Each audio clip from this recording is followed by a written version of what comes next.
Hello, believers.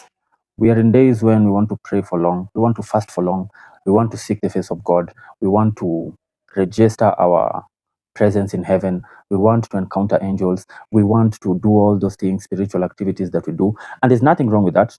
Personally, I do them, I enjoy them, I like them, and we ought to do that every day. But now, I have a message for every last one of us. We have very anointed minstrels, the likes of Minister Theophilus, the likes of Pastor Nathaniel, the likes of Minister Dancy, and their sounds really bless us.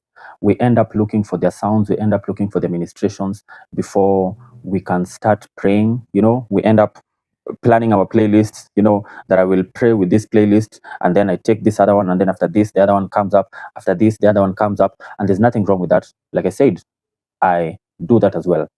But then there's something. You can take a playlist of a certain conference that happened 10 years ago. But what that minister was doing is that he was journeying into God 10 years ago.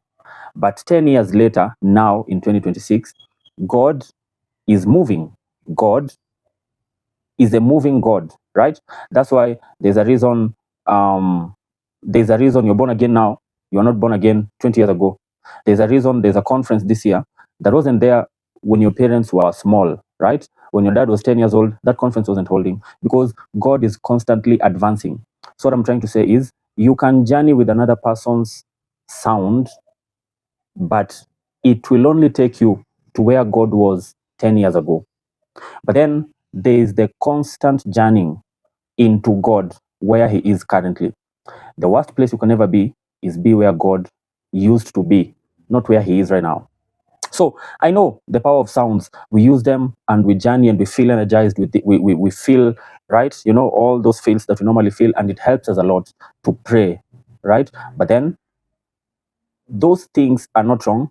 But if you can put them aside sometimes so that you can just hear God clearly on what he is doing currently, what he'd want you to do right now. In fact, sometimes you can go to your secret place and he doesn't want you to blast in tongues. Sometimes he just wants you to remain silent. The Bible said that be still and know that I am God. So it's okay to use all those sounds. It's okay to use all those instrumentals. But then at some point, it's also okay to leave them aside and enter into that secret place and hear for yourself what God has for you, what fresh thing God has for you, what current thing God has for you. Try it and see what happens. Bye-bye.